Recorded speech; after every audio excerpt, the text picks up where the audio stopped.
Today on Backfire, we're talking about cheap hunting rifles versus the expensive stuff, and if all those features and upgrades are actually worth it. This is actually a personal request because I want to know why all of our money are going to these guns. So let's take a look at the competitors. This is the inexpensive category. This is the Winchester XPR, the Ruger American, and the CVA Cascade, which I really like this one in that category. Next, to represent the more higher end rifles, these are 1500 plus on this side. This is the Sig Cross. You guys know I shoot the Sig Cross a ton, love that gun. This is a Bergara Premier. I think this is the Premier Wilderness, if I remember right. And this is the Fierce Rival. So we have a pretty good difference between the rifles here. You know, everything sub 700 and everything 1500 plus over here. We're gonna go through a few actual hunting kind of situations and talk about the things that you would actually notice between the rifles. What the gun makers want you to believe is that there's a massive difference in, you know, accuracy, and the materials and stuff will make such a difference on the rifle. And sometimes that's true, sometimes it's really not. So we're gonna see what we can actually demonstrate a real difference. Let's get on to the accuracy. So on the more expensive, the Gucci category, we're gonna talk about a lot of specific features that just will make you feel like a better shooter than you even are. But we can't just shoot two guns and say one's more accurate than the other without some pretty extensive testing. So we've reviewed a ton of guns on Backfire. I don't know the result of this right now as I'm recording because I'm about to go home and make this scatter plot for you. But basically what you're seeing here is this is tons of different guns we've reviewed with the best ammo that they shot. And the lower dots are the cheaper guns and the higher dots are the more expensive guns. I'm interested to see, you guys know what I don't, I'm interested to see if there really is a nice correlation that if you're spending more, you're really getting more accuracy. Whether or not that is proven in the, you know, raw numbers, in a hunting situation, generally I can shoot the Gucci guns a lot better, and I think anybody could. So we'll just take two to give you an idea on this. On a cheap stock like a Ruger American, you want this to be free floated in general. You want some space between the stock and the barrel so that we have either consistent contact or no contact at all, ideally, when you're shooting. What we don't want is if we put a bipod on, it nudges it up because this is flimsy, and if we twig to the side, it goes like that. We want it to just not contact at all. And you'll see on a more expensive rifle, you see perfect gaps right there. So it's never touching and it's very stiff.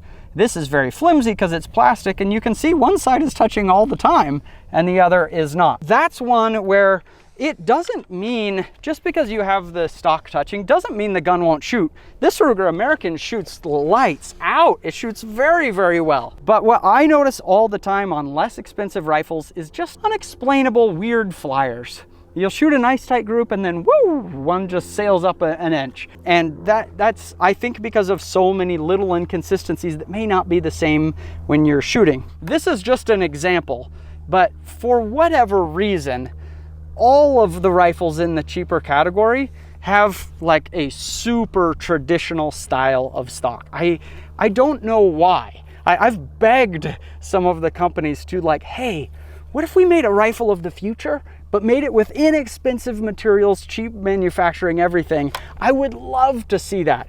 But for whatever reason, we just have seen little innovation in the lower end of rifles. And so we just pretty much always get a traditional style stock, a very swept back grip. And so when I pull that trigger, I'm not getting up 90 degrees to the trigger and pulling it perfectly straight back.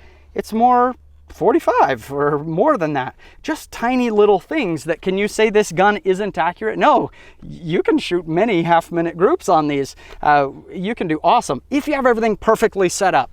But in a dynamic hunting situation where you want everything minimized, it doesn't offer a lot of benefits.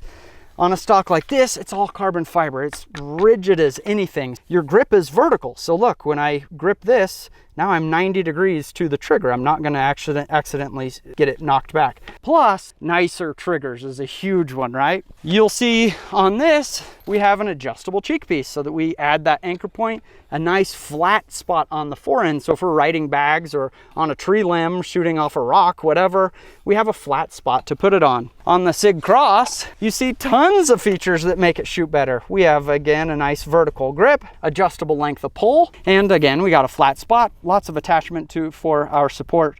It's just gonna help you to be a better shooter and get in on that scope faster with it lined up. So are more expensive guns more accurate? We'll see in general from the scatter plot. My impression is the higher end guns shoot lights out every time. The cheap guns can shoot lights out, but you also get a lot of wild stuff too. Weight is a big one. Here's the weird thing that I've noticed after reviewing tons of different rifles. Cheap rifles are almost always lighter weight than the expensive rifles. So you look at this rifle, and this is a very light rifle, but it has a carbon fiber stock and a carbon fiber wrapped barrel, same as this. You see here, this one is more compact, but has metal. It's skeletonized here to save materials as much as possible. And you say, well, of course, the more expensive rifles are going to be way lighter weight than stuff that's just using cheap materials. But it's usually not the case, because often the higher end is using more features too, like an adjustable cheek piece, and you have some metal pieces in there and stuff, and that adds a little bit of weight. A carbon fiber wrapped barrel, now you say carbon fiber, oh, that must be a lot lighter, and it is. But a carbon fiber wrapped barrel is only lighter compared to a thick bull barrel that's full metal, right? So if you take a rifle that wants to be lightweight by just choosing a really thin barrel, this is going to be very lightweight if they just choose a thin barrel. What these are is it's still a steel barrel underneath with a thin profile, and then they add carbon fiber on the outside so that you get the rigidity to match if you just had a big, thicker barrel overall. So carbon fiber doesn't make a barrel lighter. It actually makes it a little bit heavier by adding the carbon fiber and that resin, but it makes it comparable to how it shoots to a gun with a much thicker barrel. Does that make sense? Sure. Yeah. Okay, so that's one thing, is those also, they're getting into just more exotic designs, with metal and things like that. Which I like that. Yes.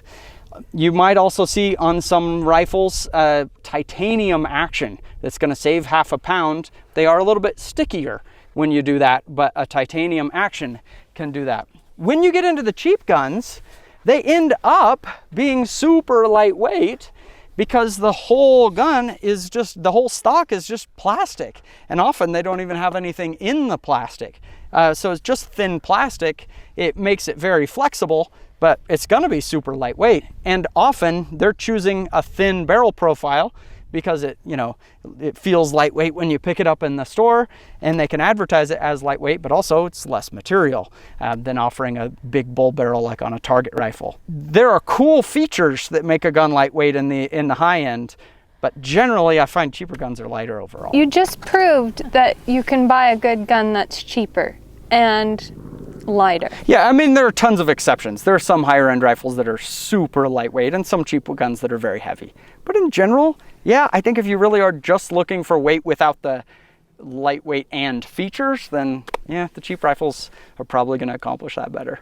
And now for the number one difference, at least in my view, like the thing that would sometimes keep me from taking inexpensive options into the woods, and that is feeding, actually. For whatever reason, I think it's just manufacturing tolerances are a lot wider on inexpensive options, and there's more hand time that goes into more expensive options, that they're spending time checking each one and dialing in all the details. On inexpensive options, the feeding can be pretty bad, and so you want to know that when you close that action, it's going to feed every time. When that happens, you're set. You're ready to go hunt every time. But with this exact rifle, one time we were hunting and the bolt, when we pushed it forward, just kind of hit on the magazine and we couldn't get it to go forward, and that's why we lost a deer with things like that. Some do fine, but I see more problems on the lower end. First thing is the setup. You get your new hunting rifle right out of the box. You gotta, make it ready for hunting. You're gonna notice when you put the scope on, generally the higher end rifles are going to include a Picatinny rail for you so that you can just get Picatinny rings and attach. On the less expensive scopes, they usually are taking that piece off there. Now, that doesn't matter at all to me because usually I prefer to take Picatinny rails off hunting rifles. It saves you a little bit of weight, and if you can get some direct mount rings like these that just mount directly into the receiver, then you have one fewer failure point and it's a little bit lighter weight. So to me, that's not a real big deal. But you go to set up other things to go hunting. It's gonna be annoying if you forget a sling at home, like I seem to always do. And this one has a QD flush cup. It's just, you just press the button and it can just go in and out just like that. On cheaper guns, they always are gonna have sling studs. They're a little bit more cumbersome to work with, but it's not that big of a deal. The other cool thing with the higher end guns, they've been awesome about including tons of attachment points on these guns. So if you also want to have a bipod, you can just add your bipod on here. They'll have better attachment points like Picatinny. On the cheaper stuff, we've already used our sling swivel stud, and now we want to add a bipod. But now, if you do something like that, when we actually go into the field, when we've attached that, now all day as you're hiking, you have this, and this just raking into your back because it sits that way on your shoulder. More expensive guns have moved to a much better system where they have the attachment points on the side here so that the gun sits flat against your back and you don't have stuff raking against you. Okay, I see. That's so nice. It's like the equivalent of a woman buying a $20 mop that you have to carry around versus a $200 mop bucket that has wheels. Nice and comfortable. That was really sexist, honey. One thing that drives me nuts with things like that is it's not that much more to make a gun just more convenient. I mean, we're talking about little 25-cent differences in including a little sling swivel or a QD flush cup here. But it just always seems like on the higher end guns, they've just thought through more of those things and included more of the cutting edge. And really, everything in the cheaper category, you see things like that just get overlooked.